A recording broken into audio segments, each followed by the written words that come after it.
afternoon, everyone. I'm Muriel Bowser. I'm the mayor of Washington, D.C. Today, I'm joined by members of my administration as well as federal partners to talk about public safety in the District of Columbia. We're located at 441 4th Street Northwest in the Marion Barry building, which is one of our government buildings. Joining me at the table are the Chief of the Metropolitan Police Department, Robert Conti, the Director of the District's Gun Violence Prevention Efforts, Linda Harley Harper, the Executive Director of the Office of Neighborhood and Engagement, Dale McFadden, the Director of the Office of Budget and Performance, Jenny Reed, as well as our federal partners from the ATF, TJ Barmandi, from the FBI, Robert Benstein, and from the United States Marshal Service, Lamont Ruffin. We have a longish situational update, so bear with us while we get through a lot of very important information, and then we will, of course, have time for your questions. Let me start by thanking members of the Metropolitan Police Department and the United States Capitol Police who testified before Congress yesterday. We know that Washingtonians and millions of Americans watched their courageous testimony yesterday, and we're grateful for their heroic service that day and for all of the officers who were present, who defended the Capitol and saved lives. So we are grateful to our officers, but we know that they represent hundreds of officers who responded that day, who suffered both physically and mentally. So we keep them in our thoughts and prayers. I want to move on now to our public safety update.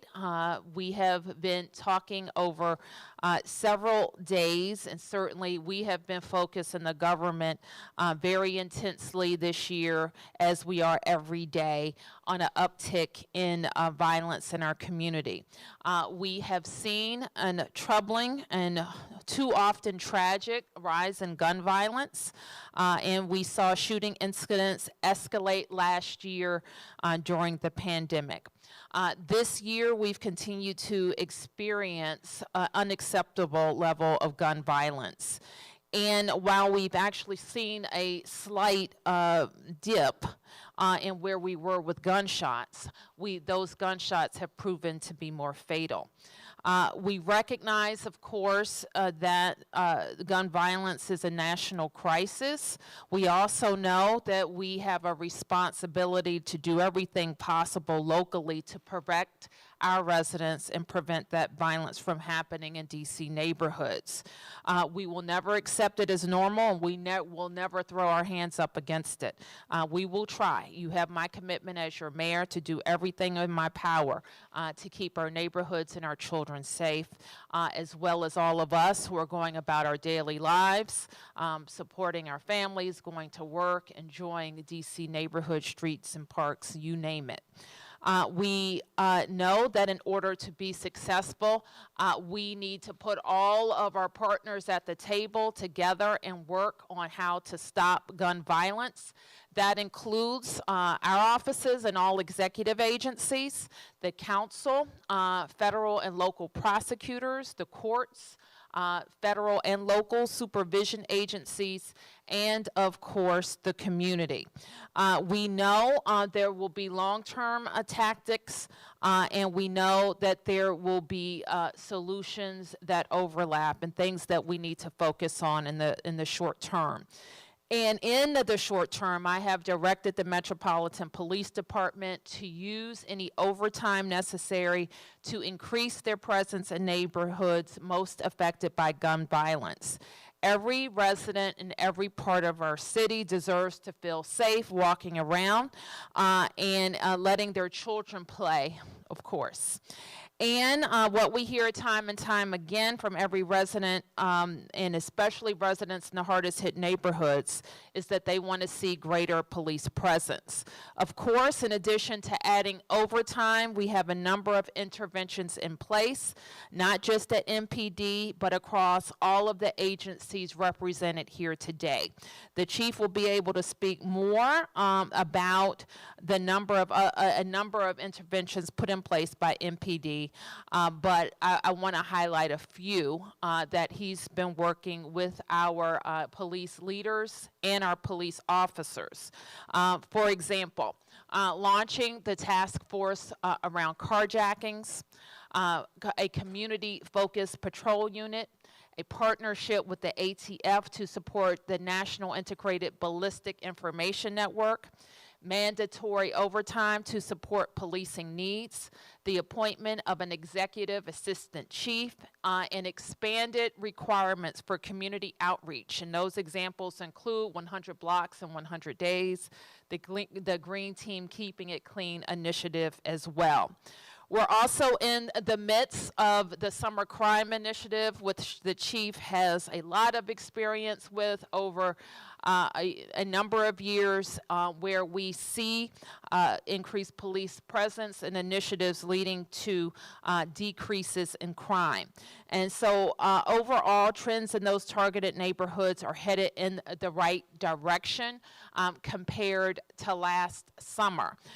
So we know, for example, in those Summer Crime Initiative areas where we have hosted a lot of events already, we see violent crime down, including homicides and property crime. So the total crime down in those Summer Crime Initiative areas. So those types of strategies we know can work elsewhere in the District of Columbia as well. I also need to make a point about force strength, which we sent a notice to the council about our overtime needs, and that they may see those overtime expenses increase over the summer months while we ensure that we have the presence that we need. We also know that overtime is not the complete solution, because the chief has to make decisions about how to keep the force fresh, rested, and in the best position to make good decisions. And so that's why we have called on the council to make sure they fully fund the needs of the Metropolitan Police Department. Last year, unfortunately, we saw a $15 million reduction in our budget, and because of that reduction, we have not been able to keep the hiring pipeline in full effect. So MPD usually trains 250 new officers annually. This year, that pipeline ground to a halt, and we had just 42 new hires. 21 cadets became recruits, 12 reinstatements, and 8 senior police officer and 1 new leadership official. No new recruit classes were hired. So over the past few months, we have seen renewed interest in joining the Metropolitan Police Department. And fortunately, we are replenishing our pipeline. It's no longer empty, but we need adequate funding to move forward.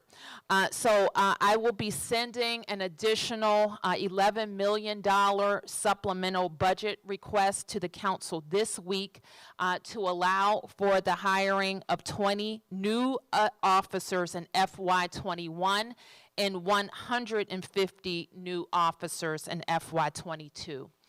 We believe MPD is well positioned to identify and hire the additional officers and help close the gap between hiring and attrition as soon as possible.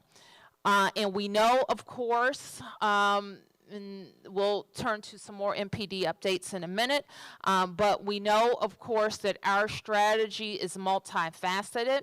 You can see here we've also stepped up our in-person services at the Office of Neighborhood Safety and Engagement that is led by Del McFadden, who has also joined me at the table. And we know that one major problem during the pandemic was not enough people in our community getting in-person check-ins and supports. Quite frankly, that they need to stay on track. And that's part of why I felt it was so critical to get DC government returned fully in person so that our residents have access to these much needed services. The ONE's office will also be expanding its in-school leadership academy. The very successful Pathways program is returning in person for participants as well as graduates of the program. And our violence interrupters, who are responsible for maintaining regular connections with residents throughout the community, will be expected also to provide in-person services. Already in 2021, our violence interrupters have made over 3,700 touches with individuals at risk of becoming victims of gun crime or perpetrating gun crime.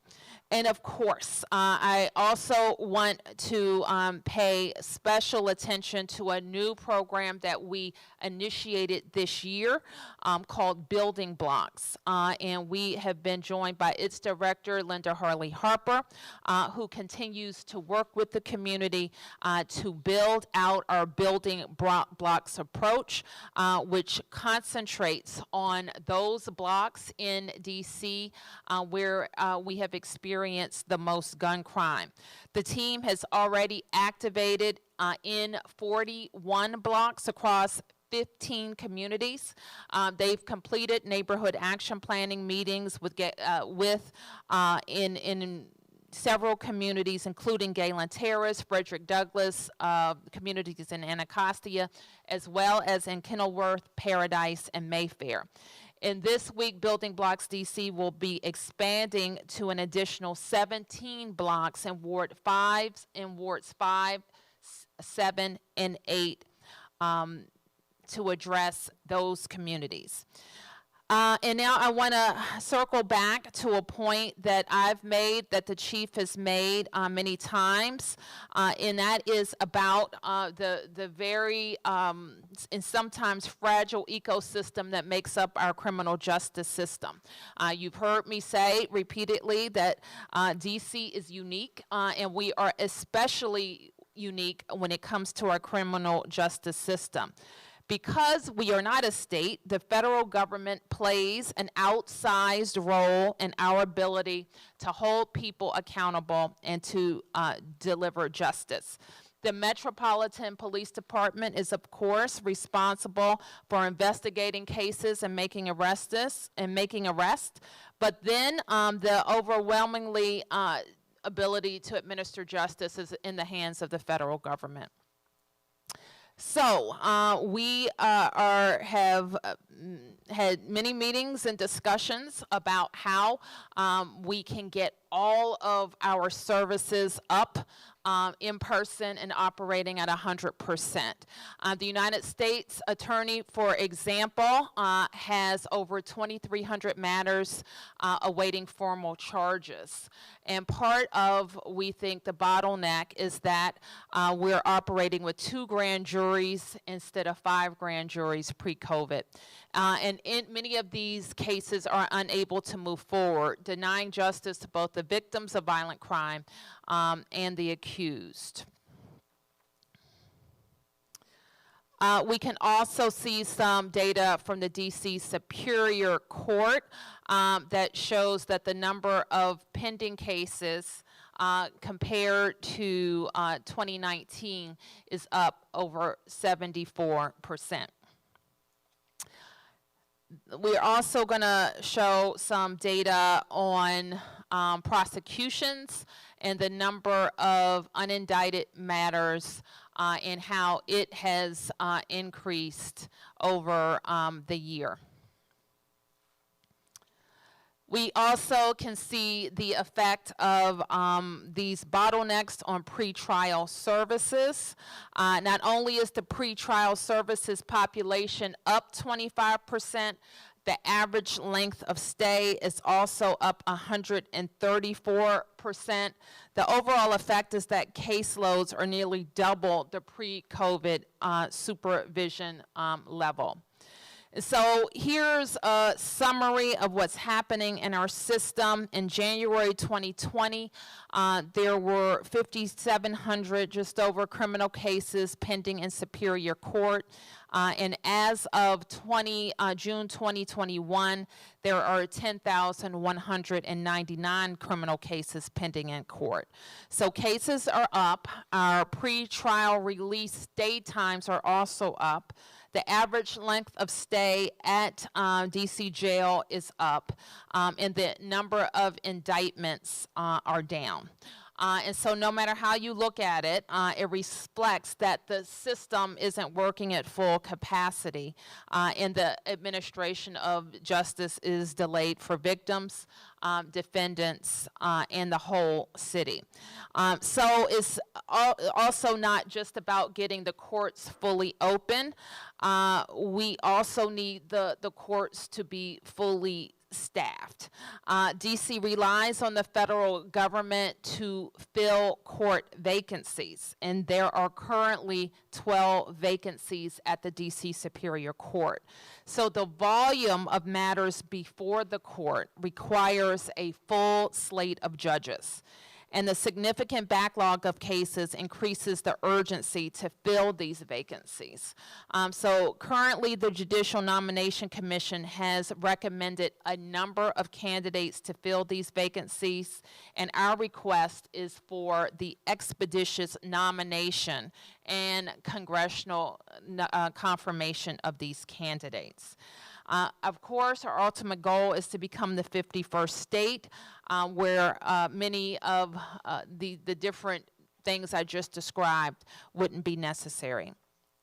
And finally, as I said at the beginning, this isn't just about MPD or what the council can do or what the courts can do. We also have to talk about what the community can do. And we're asking, we're really pleading for you to help us help people before they get involved in violent crime. Or if you know someone who has been involved in violent crime, it's your obligation, it's your moral obligation to help keep the community safe and come forward.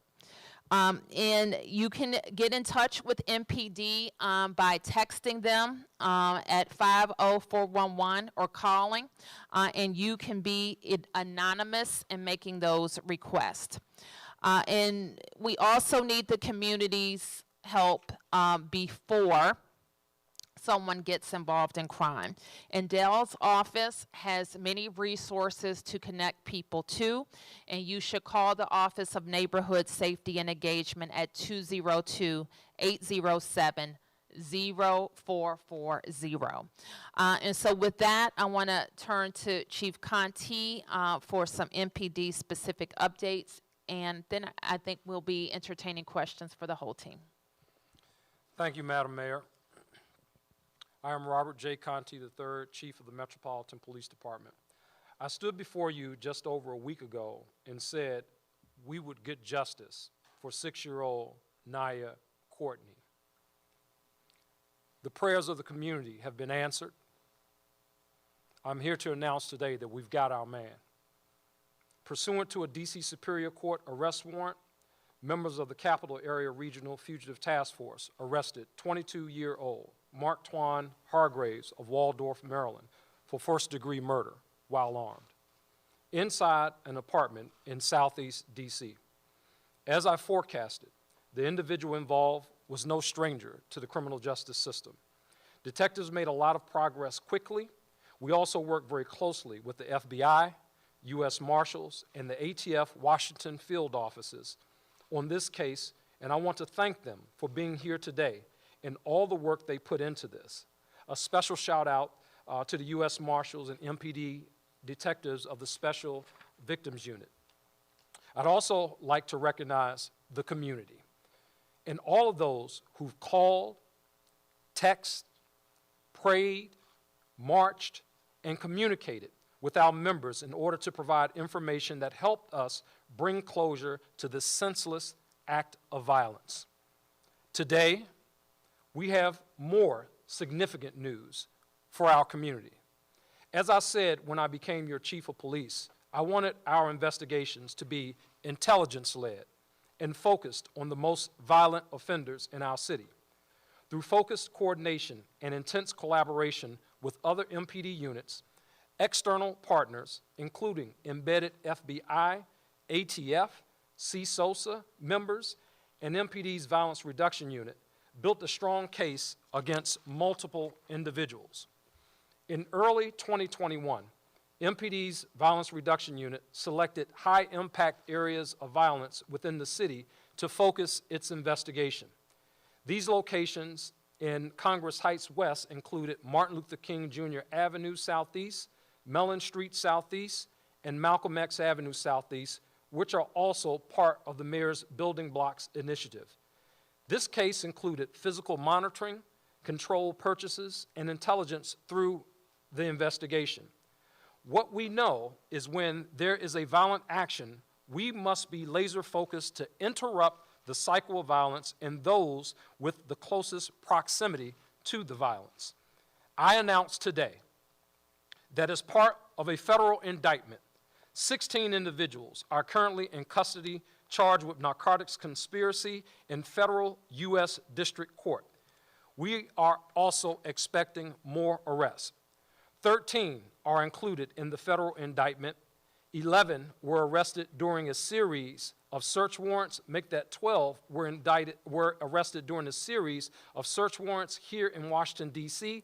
as part of this takedown, all within the footprint of the focus area. A 12th individual was located and incarcerated in Prince George's County. The 13th person remains outstanding. The indictment currently is sealed, but I will say this to that individual. We got your guns, we got your drugs, we've taken your cars, we've got your friends, now we're coming for you. During the execution of search warrants as part of this operation, there were four additional individuals arrested as they were found to be in possession of large amounts of narcotics and firearms.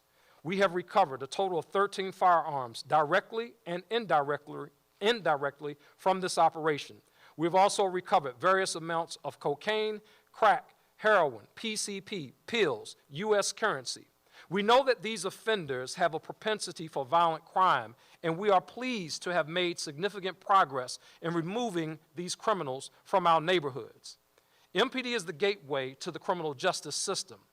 Everyone, including community and our governmental partners, plays a role in achieving real justice for not only Naya, but any victim of violence. Both of these announcements show the impact of community working together with the police department. It cannot be just MPD. If we come together, we can solve and successfully hold violent criminals accountable in our communities. While Naya's case is one example of what we can do, there are other murders that have occurred in our city, and I'm pleading with the community to work with us, to work together with us. We know what we can do when we all come together and we all are sick and tired of violence in our communities. When people come forward and bring information, law enforcement is able to do its job, the criminal justice system is able to do its job. I thank you. I want to thank my partners from the federal agencies that are seated at the table with us today for being part of this investigation, for being part of the day-to-day of MPD, and thank you to our mayor for your support in the efforts of the Metropolitan Police Department in getting violent offenders off of our streets. Thank you, Chief. Excuse me. Thank you. And I think that is our presentation right now. And then we will take on-topic questions. If you would just identify yourself, that would be helpful. Yes, sir. Thanks for interrupting you, That's ma'am. okay. It's Paul Duggan from the Washington Post. Chief, we understand that Naya's father was named in one of these indictments, at least the sealed indictment. How many days prior to the July 16th shooting was that indictment obtained? And could you talk about, in the intervening days, what went on in terms of grabbing up some of these people, including Naya's father? So we were wrapping up. Naya's father is one of those that are indicted, and I think it's proper at this point, and we will be releasing these names to the media. But because these individuals were creating havoc in our communities, I think it's important to note these individuals that have been arrested. Ricky Lyles, Cavante Randall, Anthony Graves, Wesley Leak, Sean Wooden, Barry Tyson, Leon Lindsay, Nico Griffin, Desmond Cunningham, Delonte Chappelle, Deshaun Loggins, and then the one individual that's still under seal. But we have been working this investigation for several months. As obviously, we saw that violence was increasing in that area. As a matter of fact, the individual who got shot the day before Naya got shot was also one of the indicted individuals. Clearly, there was a focus there. We wrapped up everything as fast as we could, and we started making arrests on Monday. What was the date of the indictment, the sealed indictment? Do we have the date of this? On what day was that obtained? I don't have the exact date. Was it prior to the 16th? Say it again? Was it a number of days prior to July 16th? It was within close proximity to that. We'll get you the exact date, sir. Okay. Yes, sir. Sam? Chief, what was this about? I mean, have y'all figured out exactly what this was about? Because, right, the guy was shot the day before. They're, shooting on the street. People, innocent people hit as well, people not involved. Have you figured out what? So that's still on an investigation, Sam, but here's what I'll point out, right? When you have individuals who are in community, whether they're engaged in narcotics trafficking or whatever it is that they're engaged in, a lot of times these behaviors attract violence. So we not only have to focus on individuals who are engaged in violent acts, but we have to look at the individuals that have close proximity to violence.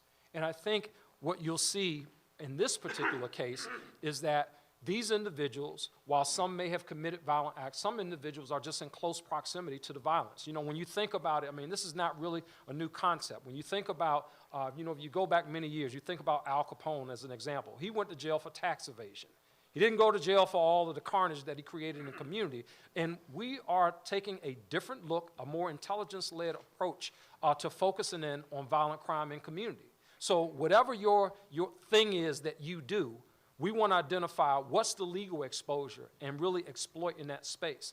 And sometimes it might not necessarily be on the surface. It might not be that we got this person, on camera or somebody to say that he pulled the trigger, but this person may be in close proximity to violence. And we, at this point, I think it's fair to say that we need to use every tool that we have available to us to hold individuals accountable when they commit violence, and they are the target of violence in our community. We have to focus in on those actions. And you said there were 16. Can I just jump in for a second? You've covered a lot of community meetings. You've been a lot of places, and you've heard communities say, the police know what they're doing. Why isn't somebody doing something? Everybody knows what's going on. This area was one such area, okay? The people involved are such people. The community members affected said such things. Everybody knows what's going on. Everybody can see it. Why isn't anybody doing anything about it? So this is an example for the whole community to know that MPD, you may not see everything that they are doing, but those investigations are happening. They are led by the intelligence that they're finding. They are seeing that there are loose groups of organized activity that may trickle down into all kinds of gunshots and violence, and that these are the violent individuals involved. This is, unfortunately, if you're engaging in this type of activity, we want to make it very clear that you may not always see it, but the investigations are happening, and we believe that this will make our community safer. So we rather not have to have NPD tracking down 13 people.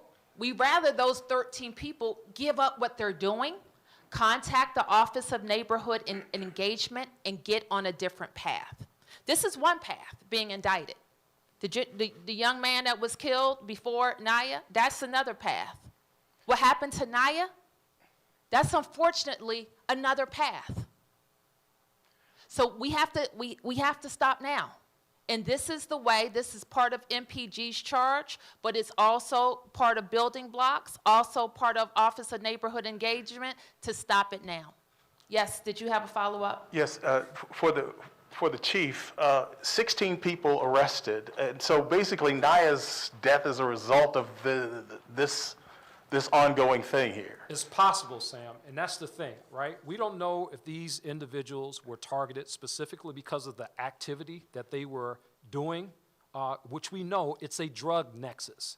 We don't know if that's the reason why, or if somebody just decided to wake up that morning and just started going shooting at people in that block where a couple of our indicted individuals happen to hang on the regular.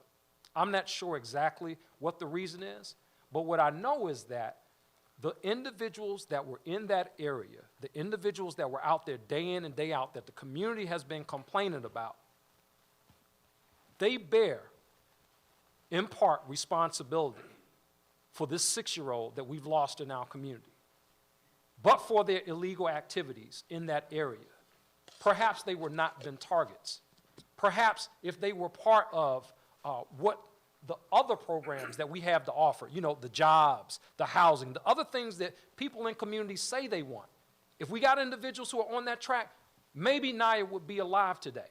But I say, again, as chief of police in the nation's capital, what I say to that is we're going to offer people all of those things. Now perhaps Linda and her team and Dale and his team can go into that community and do some of the work there, now that some of these individuals have been removed from that community. But for the individuals who are intent on causing violence in our community, there is another path. And I'm here to say that the Metropolitan Police Department, you want to get my attention, violence in the community, you've got my attention. Tom. Chief, I read and think in the New York Times that corner, that notorious corner, that the police have been called since January 1st to that corner or to that liquor store 250-something times just since January 1st. If that's, one, is that correct? And two, why is that liquor store still open? You closed it for 96 hours. Why is it still open if it's that much of a community threat? Well, Tom, that's a good question. One, the number that you cited, I'm not sure if it's exact, but it's probably in that neighborhood. It's probably in that neighborhood in terms of the number of calls that we've got there. You know, the question is, you know, is it the business that's the problem, or the people that's hanging in front of the business that's causing the problems? That's a question that the community could probably answer for us. Why it's still open, you know, I can't tell you that. But what I can tell you is that for the Metropolitan Police Department, our responsibility is when that was brought to the attention of the mayor, and the mayor and I had a conversation following that, that business was closed down for what the law legally allows me to do, close it down for the 96 hours. Subsequent information from community, from law enforcement, has to be provided to the alcohol beverage regulatory agency for them to make assessments about whether or not this business needs to continue to be closed. So okay. I'm sure those assessments are being made. Seemed a little bureaucratic to me, but let me ask you a more direct question. Okay. You just answered a moment ago, but was the 6-year-old targeted? You said she might have been targeted, she could have been targeted. Isn't it clear that the 6-year-old, the family that was there, was targeted? It's possible, and here's why I'm saying that, Tom. It's possible because the individual involved, I mean, unless the individual who pulled the trigger tells me that, I don't know that for certain. Is it probable or likely? I mean, is it probable or possible? I think it's possible. Her father was out there in the block. It was 11 o'clock, after 11 o'clock at night.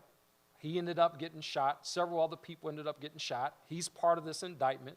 The individual who was shot the day before, who was part of the indictment, he also got shot nearby.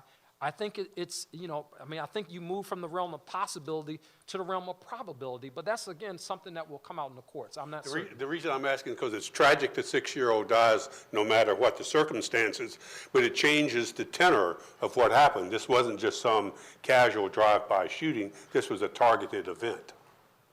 That's unfortunate. Next question. Chief, Hold on for a second. yeah, Let's Paul. go to Paul. You've got an opportunity. Yes, Paul. For Mayor and/or the Chief, and we heard Chief Conti last week talking about the courts and the problems with getting these cases adjudicated. Or you point out that there's only 2 grand juries working. There's a huge backlog in cases. If the court comes back and says the reason for this is because either the juries won't come in and work because of COVID, or they're going to blame COVID for this problem, is that a legitimate excuse, and how do you get around that? We don't think it is, and I don't, at this point, and that they have to speak for themselves. The courts aren't in my purview. Certainly, we work in partnership with all of our agency partners. We've held some very productive discussions with all of our criminal justice partners, including offering our support facilities on facilities issues. So if the question is about the size of the facilities or the air filtration, the DC government can assist with that, as we have done with other non-DC government entities during our entire COVID response. So we can facilitate that. We also take the position that there don't need to be space limitations in our public buildings. And that's the position that we take, and that's what the science suggests. And so I think that answers your question. Does that answer your question? Mayor, is the problem that because the federal government oversees the vast majority of the court system, that you just don't have the jurisdiction over the federal court system to tell them to get going? Well, that's exactly right. So that's the issue. Well, I think that's the issue for the courts. And so the issue for all of us, however, that's not the only issue, is that we need to, including us, this is why, some people ask me, well, Bowser, why are you making DC government workers come to work in person? Well, their jobs are in person. For a lot of the services we provide. So the Office of Neighborhood Safety, DYRS, are DC government agencies that offer some of these services to offenders or people who we don't want to engage in crime. And so we have a lot of services, and some people engage better in person. And so that's where we are. The federal government also has supervising agencies. You all report a lot about people who part of their sentence or part of their return is wearing an ankle bracelet. Well, guess what? There's services that go with that. And we want those services to be offered at drop-in centers during call-ins and check-ins. All of these things happen to make sure that we have safe communities. And we think those things need to also happen in person. So we have done, and we have worked very hard to keep our case counts low and our vaccination rates up. And I'm proud of DC residents for doing that. I'm also proud of them for following mask guidelines, and I'll be also proud of them if they're called for jury service. And I don't know that they have been, so I'm not saying people aren't showing up because I don't know that they've been called. We'll also participate in that. Having our system work means that victims get justice, but also defendants get speedy trials. And we know that is the hallmark of an efficient system. Paul, if I can just build on what the mayor just said for a second. I think the important piece, one of the important pieces to highlight as the mayor, talks about this is that, I'm certainly not saying that, hey, open the courts and the problem goes away. I think that this is a pivotal moment for us here in the nation's capital, right? We have an opportunity. We've talked about reimagining, law enforcement for the last 18, 20 months. The Metropolitan Police Department has been reimagining for years, but in that space, we have an opportunity to look at our criminal justice system. The system is more than just courts. It's an opportunity to look at our system to see if the system aligns with what our community's expectations are. And I think that's the thing here that's really being missed. Do our sentences align with what we think they should be when individuals do certain things in community? All of that stuff works together, right? When we talk about people cooperating with the police. If people are back out in community, you know, a robber or murderer or whatever it is, it's hard to get people to cooperate. So we have to ask ourselves the question, how does that happen? What's community's role in this? Who sits on juries? Community members sits on juries. So it's an opportunity for us, and I want to make sure that we seize this moment and not focus squarely on it's just the courts. It's an opportunity for us in our city to look at the entire ecosystem to see whether or not it aligns with the values of the communities that we serve.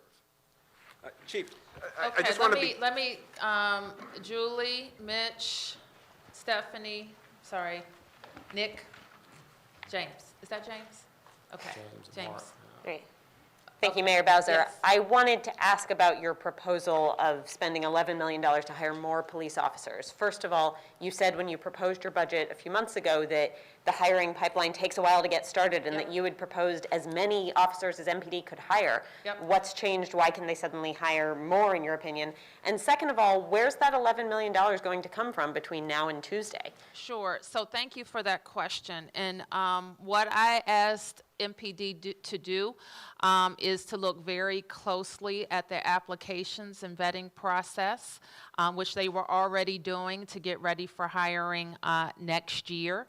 And in that review, they have identified candidates who could become active again. And allow us to hire more officers. So what we will propose will take us from the 135 recruits that I had in my proposal to 255 recruits. It will also allow us to convert, instead of 55 cadets to the academy, it will allow us to, is that the total? Total of 55 instead of 25, which is an addition of 30. And it will also allow us to look at 40 total senior police officer positions. And where is the money coming from? We will make a recommendation to the council with the current dollars.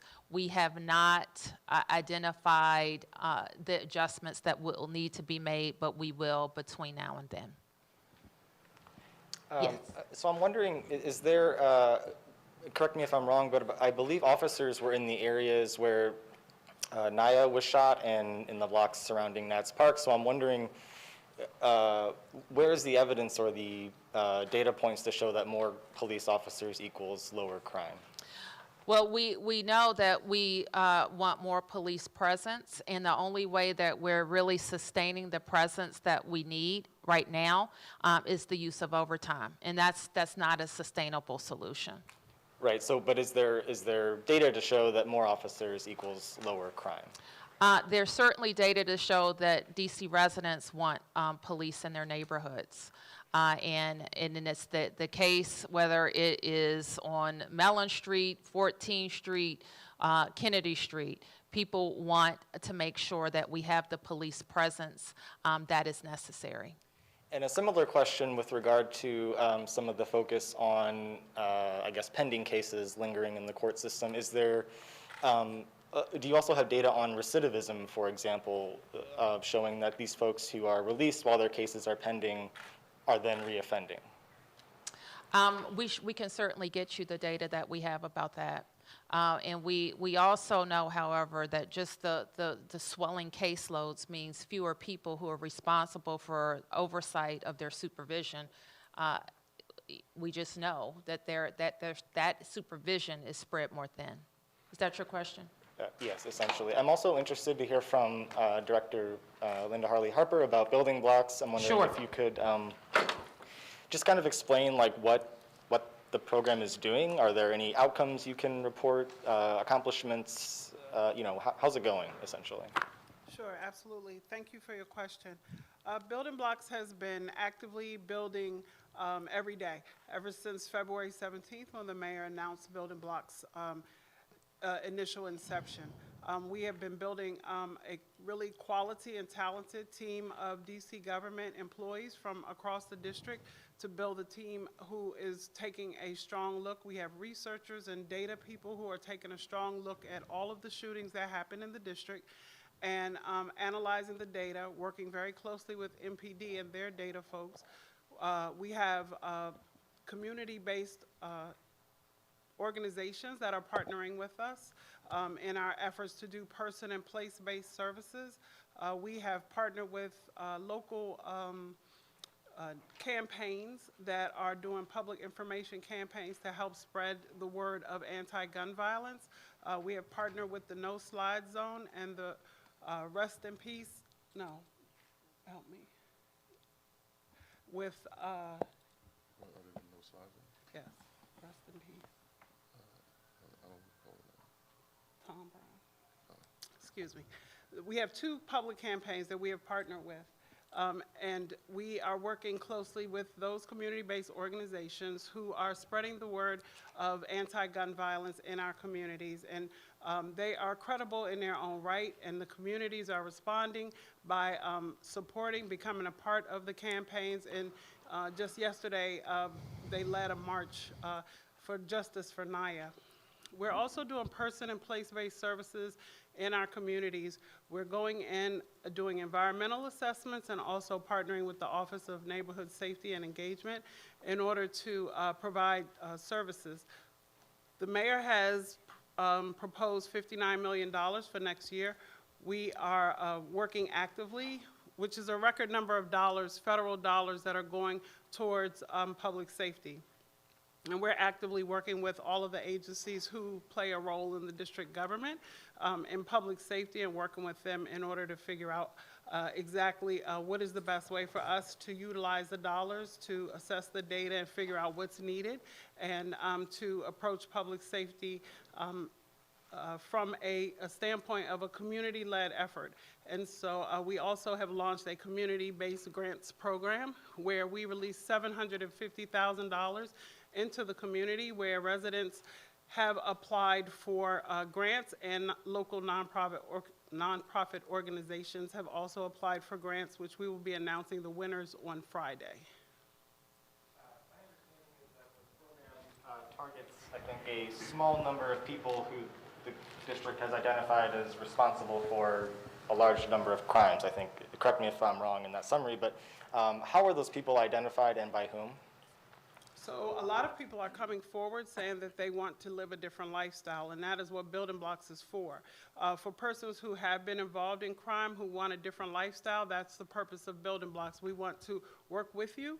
We want to work in partnership with the Office of Neighborhood Safety and Engagement in order to engage with those persons, figure out what it is that they need, and to get them on another path.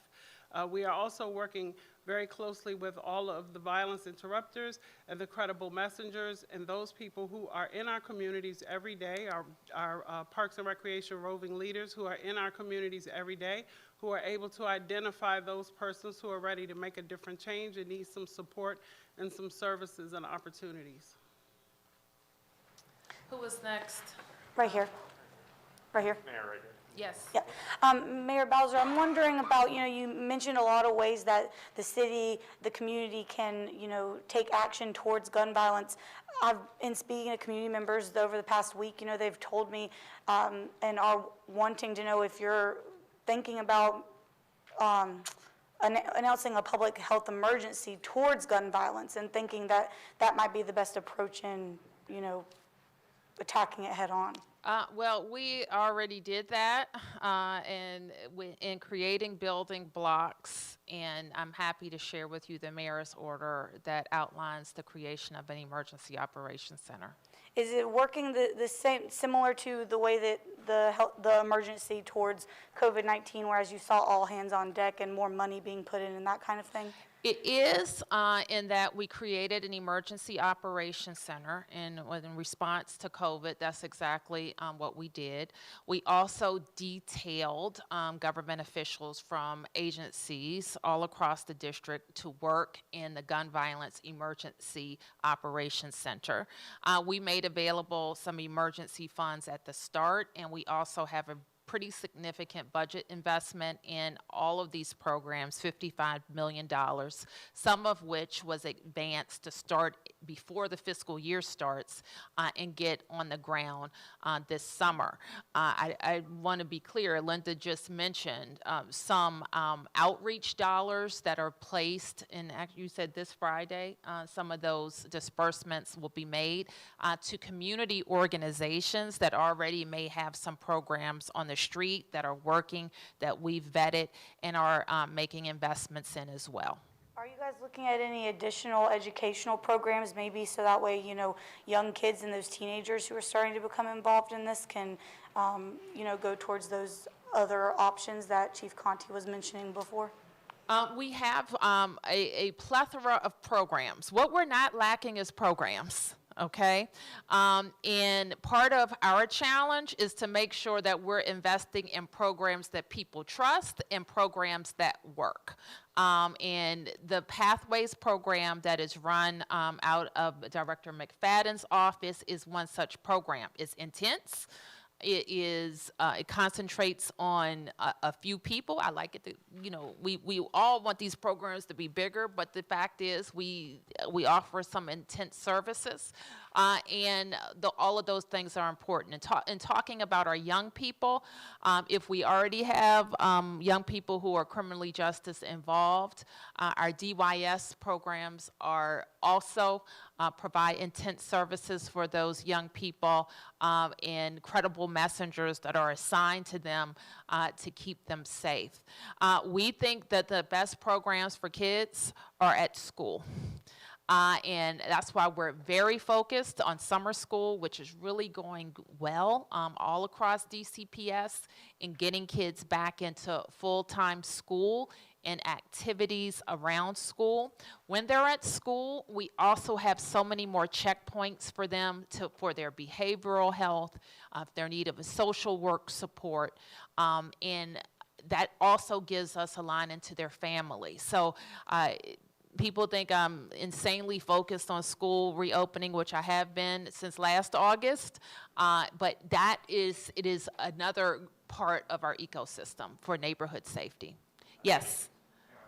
Question to Sure. your remarks earlier on the court system. Can you hear me okay? Yeah. Okay, great. So are you saying that people who are awaiting charges, they're out in the community, and are they committing additional violent crimes? Is that what you're saying? If someone, they could be.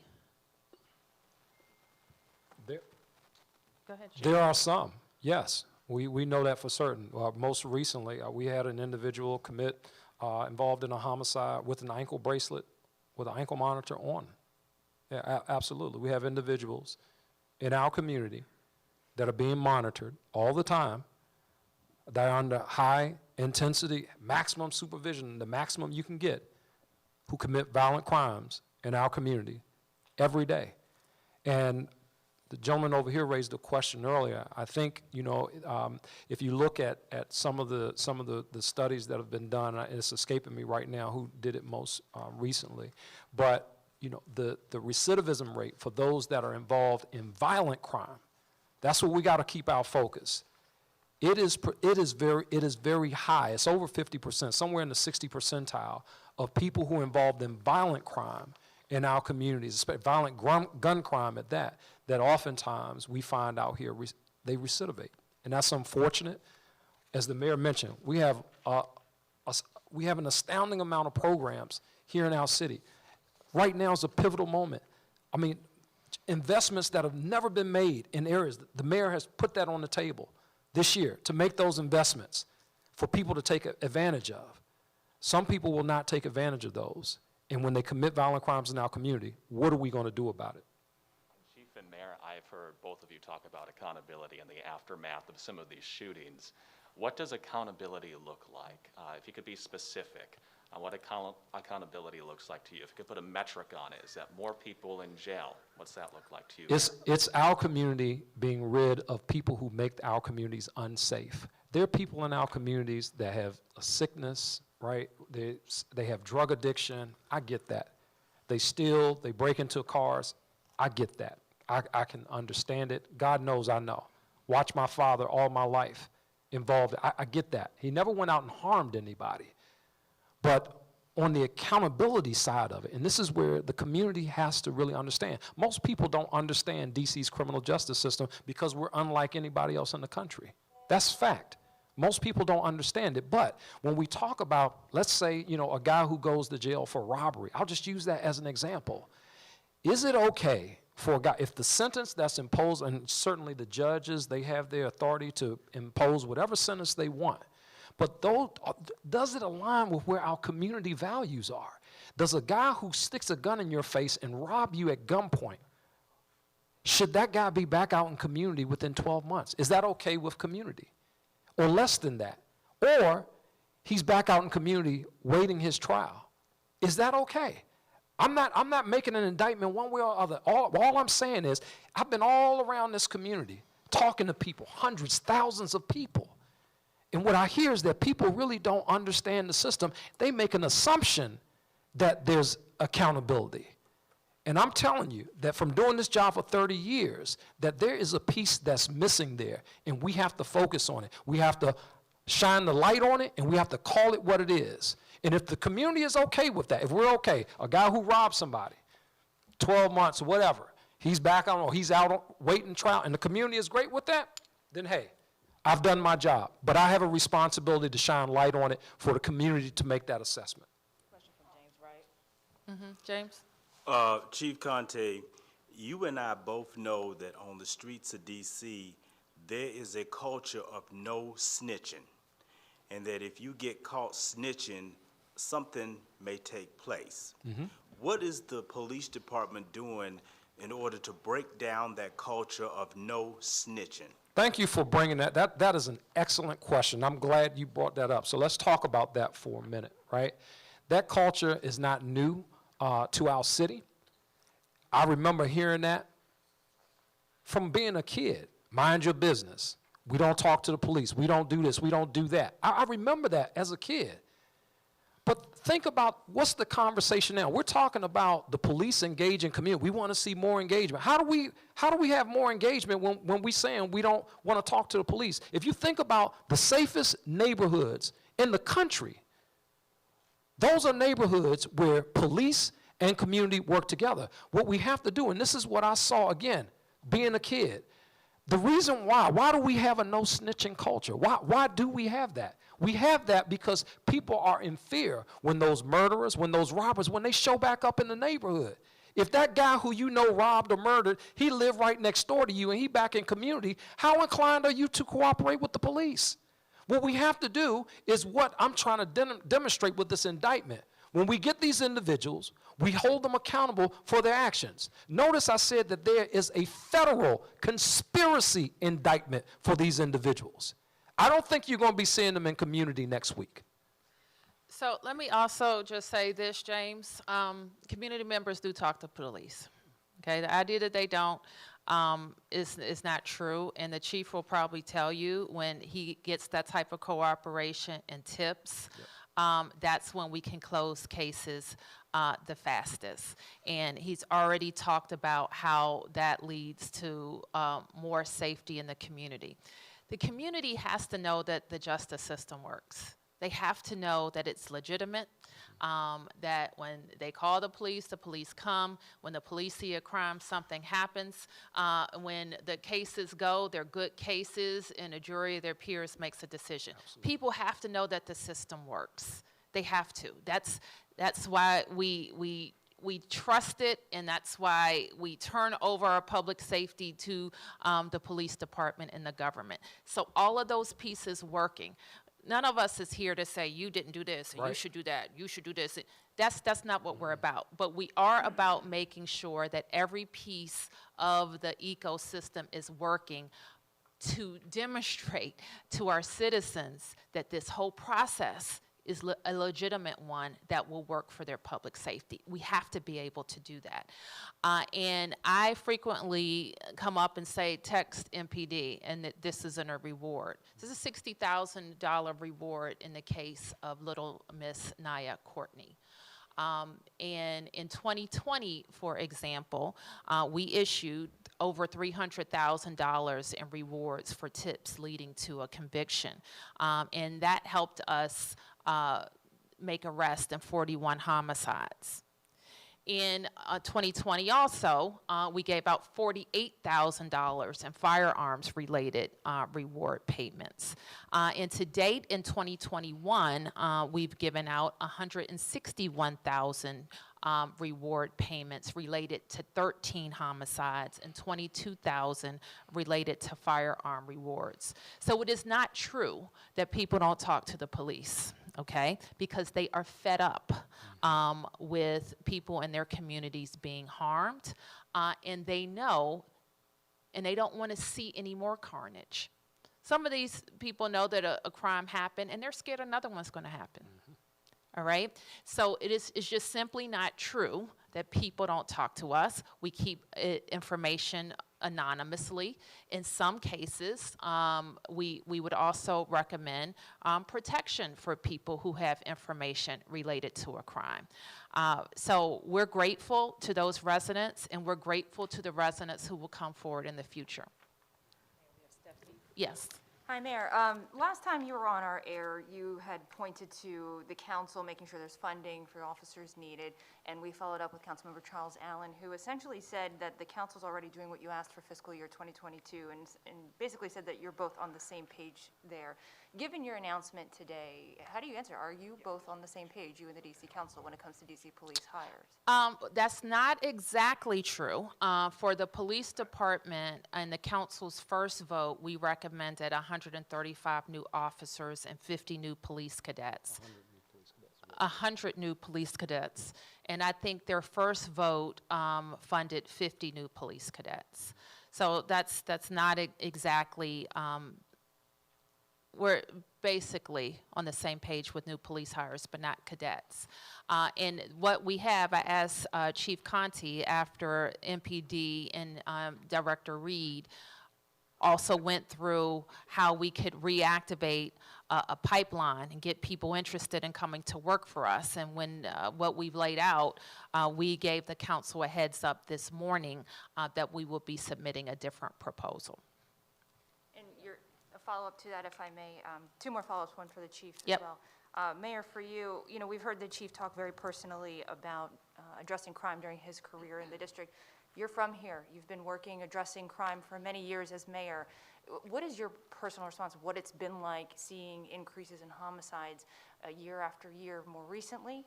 And then also your overall message to the community that things are actually going to be addressed differently this time around? Well, I don't want to see any crime happen in our city, anywhere in our city at any time. And I feel very strongly about people who use guns. And I feel very strongly about going into neighborhoods where law-abiding people live in fear. And that is too many communities in our city. So my commitment is to make sure that we're doing everything that the government can do to improve public safety for those neighbors. It is true, this is my hometown, and I've lived through a lot worse in DC. And none of us will tolerate the wanton use of guns in our city. And we have so many more programs and services, from mental health and substance abuse to job training into working with people when they've come home from serving time away. So we have a lot more programs and services to offer people, and that's exactly what we're going to do.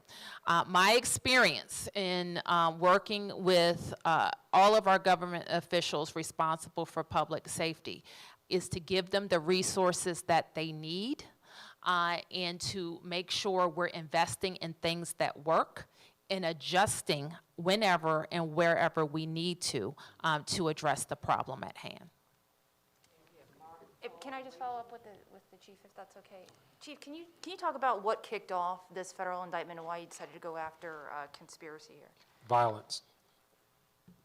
That's it, violence. We're doing, as I said, we've been taking an intelligence-led approach to focusing on violent crime in our city. So one of the things that I've asked our team to do, and again, this is before today, is as we look at communities across our city, let's look at the communities where the most pain in terms of violent crime is occurring. And this community certainly popped up on the radar as one of those communities. We looked at sounds of gunshots. We looked at prior homicides. We looked at shootings. We looked at all of the violent stuff that's out there. Every data point that we could focus on, we focused on to really kind of narrow this down. And as I said, while this is one community that we've just wrapped this case up, but there's still some investigation that's ongoing. The violence is what really gets the attention. So as we see, violence concentrated in certain areas within our community, that's what's going to get our attention. Yes, Mark. Yes, so if I could go back to Mitch's question and your commitment to him and something the chief said. So when you're talking about these people who are on release, pending trial, under supervision, reoffending during that time, and I believe the mayor made this commitment, but you'll release data to support that for us? Because I can tell you my news organization has been asking for that data from your office, chief, for some time. Right. So you will Let me work with our team to see what we can release. We'll release what we can release. Quite frankly, if there's a reason that I can't, then I will not, obviously. But I think it's important for a community to know that. I can tell you that when we look at, Naya Courtney is the exception, right? But when we look at our violent offenders who commit homicides, and we look at our victims in many cases, right? Not in all cases, because there are clearly some exceptions. But a lot of time, and this is nothing new what I'm getting ready to say. It's almost like you're looking at the same person in terms of number of contacts with the criminal justice system for violent crimes. I think last year may have come down a bit. The average may have been like 10 touch points for robbery, different crimes that people have committed, and I think it was 10 touch points or interactions the prior year, and last year it may have been like 9 or something. But these individuals they're no strangers to us. It's a small amount of people. In a city of over 700,000 people, we're talking about a small amount of people. And what I want to focus on is the most violent in our community, to really make our community safer. And really, the message, if you take away nothing else from this, I think that that's something that we all can get around. I don't care what ward you live in. I think we can all get around the fact that we want violent criminals who make our communities unsafe off the street. And so just one other thing on data, Mark. We participated in a group called the Criminal Justice CJCC Coordinating Council. That is all of our kind of federal and local justice partners, and they have a very good data capability.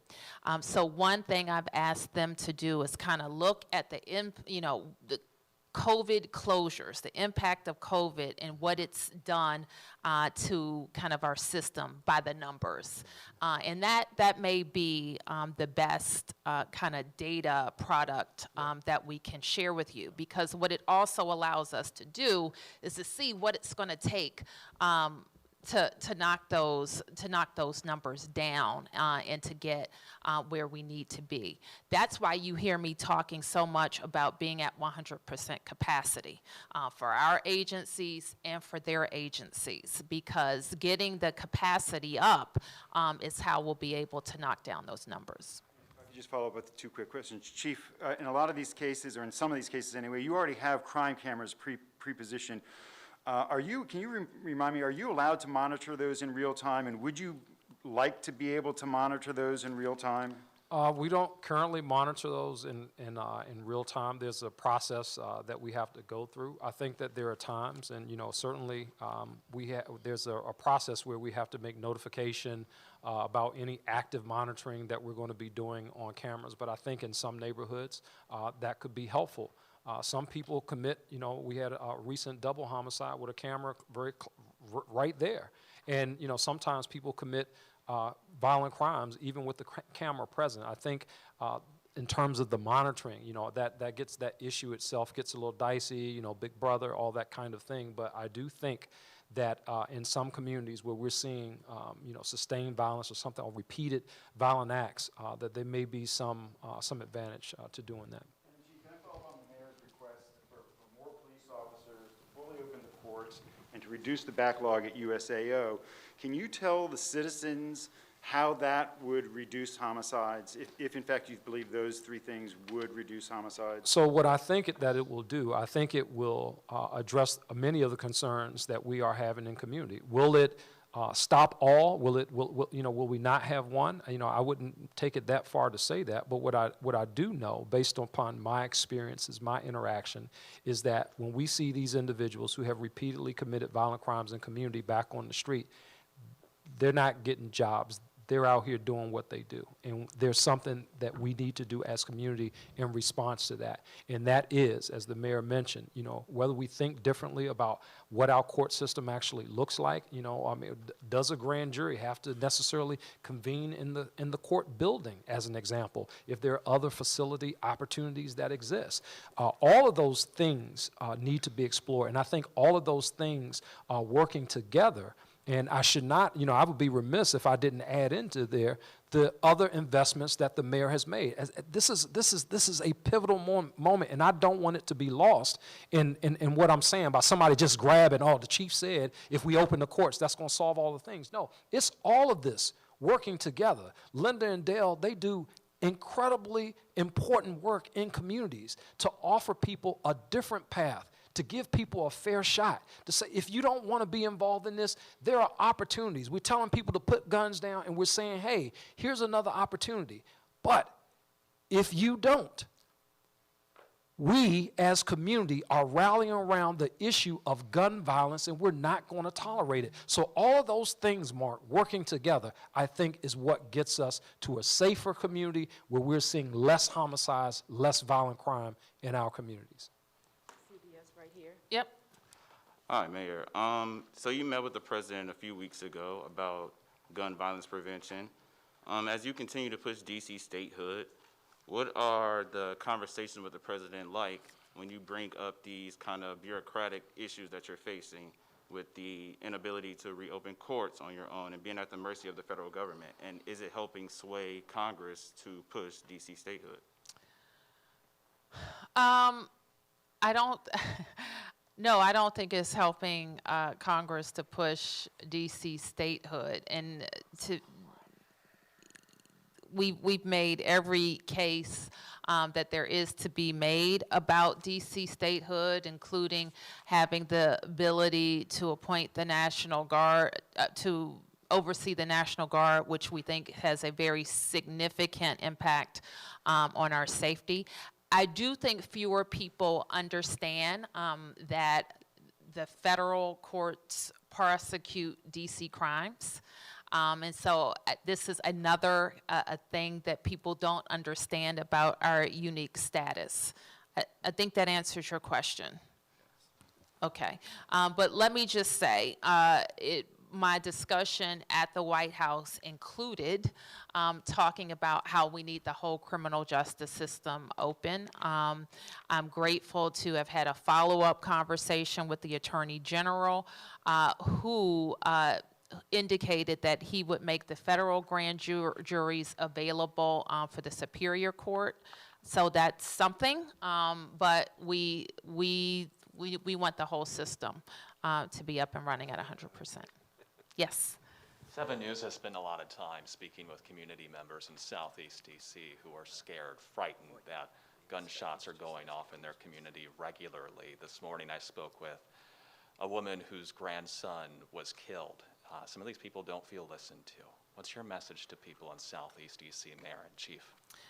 This is my message to every Washingtonian, that we're going to do everything within our power to keep our neighborhoods safe. The police and violence interruption programs in DC government are focused on doing exactly that. My job as mayor is to tell everybody what we need. To hold our officials accountable for doing it, and to work with community members to make sure that we're stopping crime before it happens and holding people accountable who are violent in our communities. Mayor? Yes. Okay. Rachel Curzio is here. Hey, Chief, I just wanted to be, I want to be clear on something you said Where is before. it? Oh, Right here, I yeah. got you, I got you. I'm sorry. It's not definite, but it's possible and maybe probable that Naya's father was the target that night and that the shooting related to the drug activities he allegedly was involved in. I think that's what you said, am I right? Okay, Is that right? yes. Okay. So knowing that if law enforcement had, or you or law enforcement had grabbed up Naya's father off of this indictment before that night, Naya might be alive today. I just wonder if you could talk about how that sits with you at night in your private moments. Yeah, sure. Not just as a police chief, but as a human being. And I got one small question after Yeah, that. absolutely. I think the reality is, I operate with a sense of urgency, right? And I'm hopeful that as we talk about thinking about through the criminal justice system, I hope that we all reevaluate and think about, are we operating with a sense of urgency? When cases go over or warrants go over to prosecutors, are we operating with a sense of urgency? When the cases leave from the prosecutors and the person is arrested, you know, for our team, are we catching them as quickly as we possibly can? I mean, clearly we're not able to round up 13 people that are all over the place over the course of 24 hours. That doesn't happen. But yes, there's something that I think about.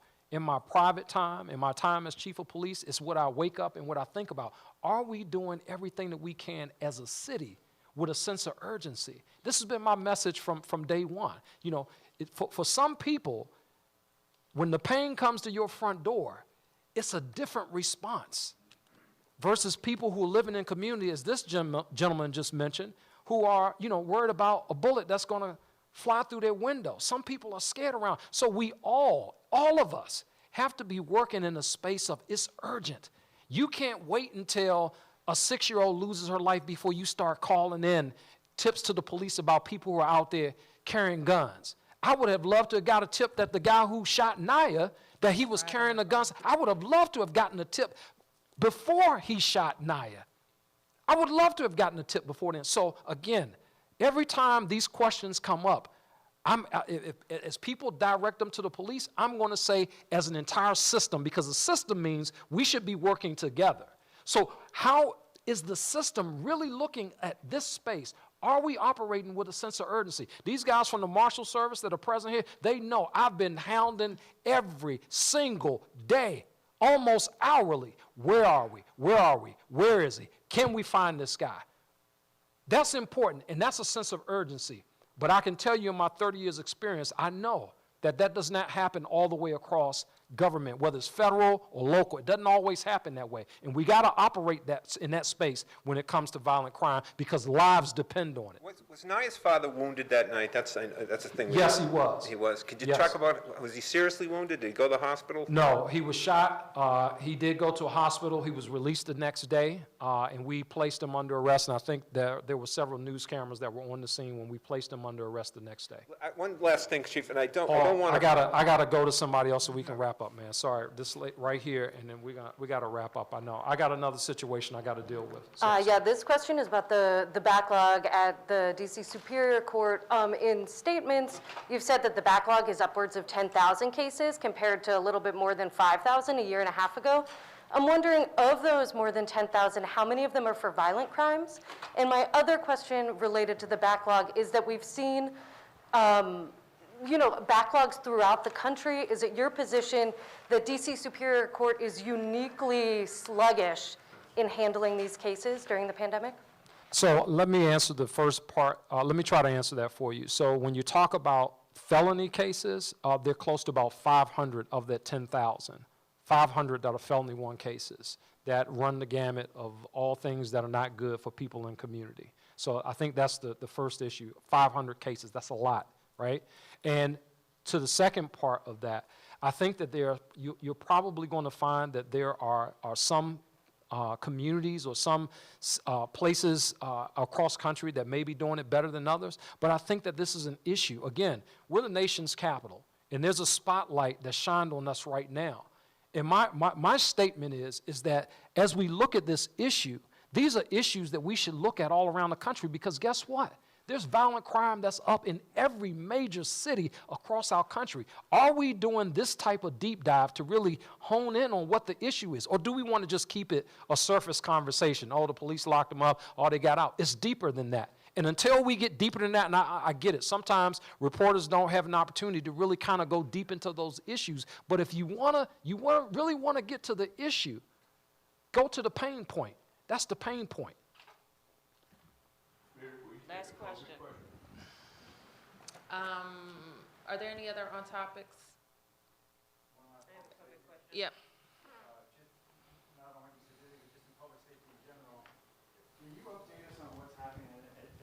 OUC and the 911 call center, you know, there have been reports of, you know, understaffing, problems there, still delays in response to some calls. Can you give us an assessment on where you stand on getting a permanent director in there and what's going on? And Chief, I wouldn't mind hearing from you on this. Are you satisfied with what, I mean, your guys are calling 911, I mean, are in that loop too. Are you satisfied with how things operate at the OUC? Well, let me just say this, Chief.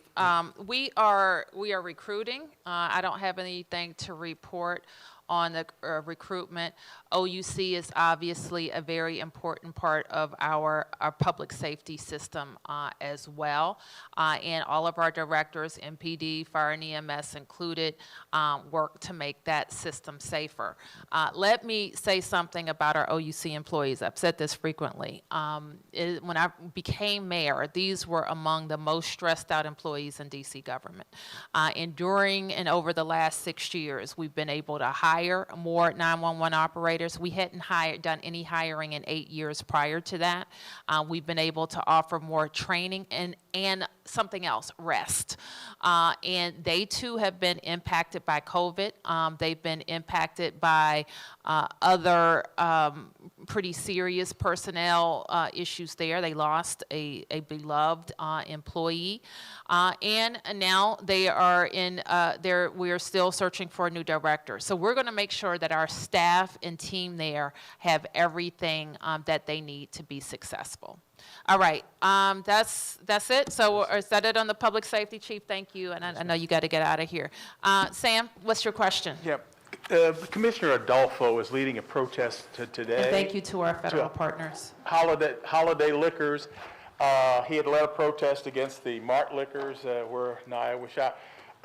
What's your opinion about this? I mean, in terms of people protesting liquor stores, do you think that there are too many out there? Are you talking about the ABRA process of a protest or Well, yeah, I mean, what they did, what Adolfo did, he's led a protest against this particular liquor store where the shooting occurred. When you say protest, what do you mean by protest? Like he was holding up a sign or he was part of the ABRA process? He was both holding up a sign and he was also challenging, as an ANC commissioner, the renewal of the license. And so they're doing the same thing, I understand, with another liquor store, Holiday Liquors, this evening. What are your thoughts about citizens doing I think that the citizens should engage the ABRA process, and before engaging the ABRA process, if they have complaints, they need to also make those complaints known. Thank you. Just very quickly on the call center, is the person who's the interim now, is that person in the running to possibly be the I don't have anything to say about the recruitment. Okay, let me ask you the COVID question. Okay. New York Governor Andrew Cuomo has just announced, I apologize for my voice, has just announced that all state employees, several 100,000, will have to be vaccinated, proof of vaccination, or be tested weekly, and hospital patient-facing employees will have to be vaccinated. Where do we stand now, given the Delta variant? Where are you now with the public health emergency over? Are we going to have to do something like that, or are you satisfied that enough people in the city are vaccinated? I'm not going to be satisfied until every person is vaccinated. And there's still a lot of eligible people who need to be vaccinated. I don't have any reason to think that our employees are outliers, that they're probably most are vaccinated, some are not. We have been investigating over the last several weeks how to approach vaccine certifications for our employees, and we continue to investigate that. Now, we may be different than some places in that all our employees are back to work in person, and so we're very satisfied with our return to work and how it's progressing. But public-facing employees are more likely to have some kind of requirement than just general employees. I didn't say that. I thought I said that in the question. Oh, yeah, I didn't say that in my response. Okay, good, thank you. Yes.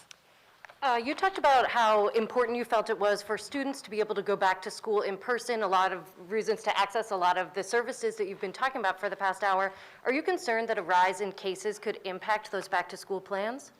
I am not. And I feel very, very confident in our preparation for the start of school on August 30th. Julie?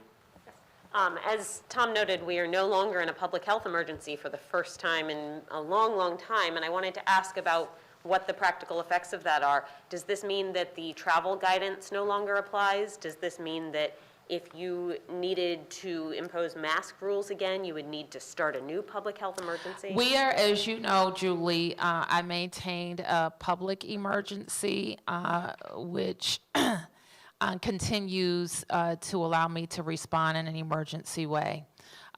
In the practical effect of the public health emergency largely has to do with commercial activity.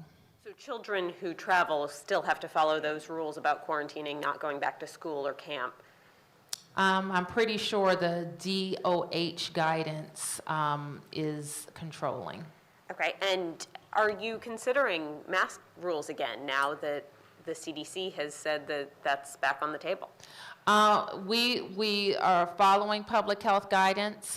Dr. Nesbitt and her team continue to review where we are and if we need to do anything differently. And if we have a change in posture, we'll communicate that.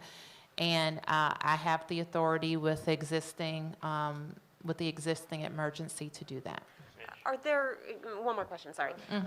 Are there new metrics? We used to have the red, yellow, green metrics that no longer apply in some cases now that people are vaccinated.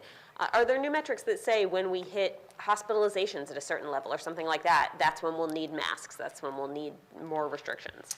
No, we don't have a new system of metrics other than the new report. And I think DOH is reporting that weekly on our experience with infection after vaccination, bi-weekly. Yes, sir. Some more questions on building blocks for Director Harper. So you mentioned that the program is working with several agencies collaborating. I'm wondering specifically if Building Blocks is plugged into the Pathways program and the Cure the Streets out of the Attorney General's office, and how, if so, how that collaboration works. Thank you for your question. So yes, we are working in partnership with the Office of the Attorney General. We are working in partnership with the Office of the Attorney General, and the Attorney General has actually detailed a senior manager to the Building Blocks office and has been in full partnership ever since the launch of Building Blocks. We recently held a Unity Summit that brought all of the street outreach workers together, and all of the Cure the Streets persons were a part of that, along with our city-funded violence interrupters. And I'm also wondering, so I believe the council in the NEAR Act passed several years ago called for a multi-pronged, multi-government approach to violence, which sounds a lot like what Building Blocks is. I'm wondering if Building Blocks is intended to be that, what's called for in the NEAR Act, or if it's different, or can you distinguish it in any way from what the NEAR Act called for? So the NEAR Act established the Office of Neighborhood Safety and Engagement, so I will defer to Director McFadden. Yeah, so the NEAR Act established the Office of Neighborhood Safety and Engagement, as Director Holly Harper stated. The idea around Building Blocks was being the glue and being the body to pull all those agencies together so that we could make sure that we have tailored services for this small group of individuals that's playing a role in violence here in the district.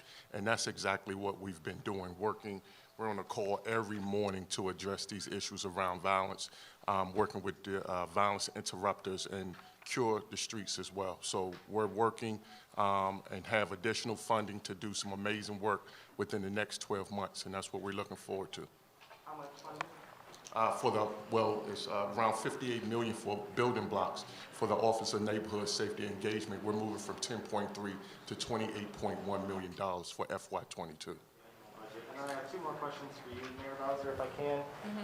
President Biden announced his pick for the U.S. Attorney for D.C., Matthew Graves, I believe is his name. Do you have any reaction to that? Have you corresponded or talked with Mr. Graves? I haven't yet. And so we welcome we welcome the new U.S. Attorney, and I will look forward to meeting him. And then, sorry, one question on off public safety. My understanding is that the rapid rehousing program is something like 500 or 600 people are nearing a cliff where their subsidy will end, I think, at the end of this month or maybe in September. So I'm wondering if the new revenue that the council approved through this tax increase will impact that cliff for those residents, or how is DHS looking at how to prevent these people from being evicted? Jenny, do you want to respond?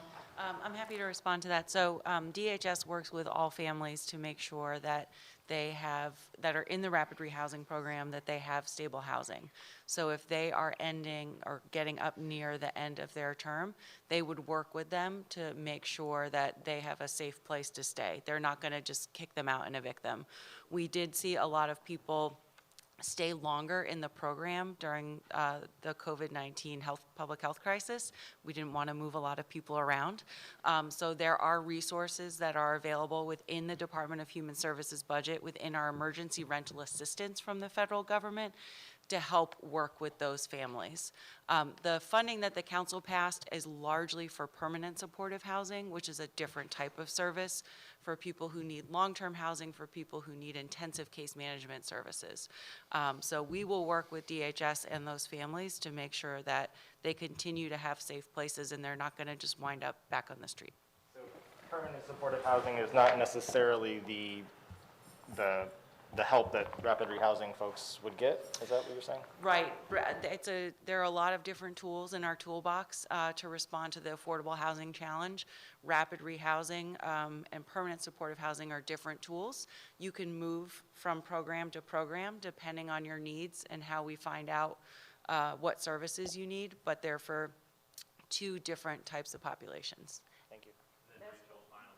Yeah. Thanks, Mayor. The CDC guidance links whether people should be wearing masks to community transmission, and we've seen some conflicting information about whether DC is in, quote, like moderate transmission or substantial.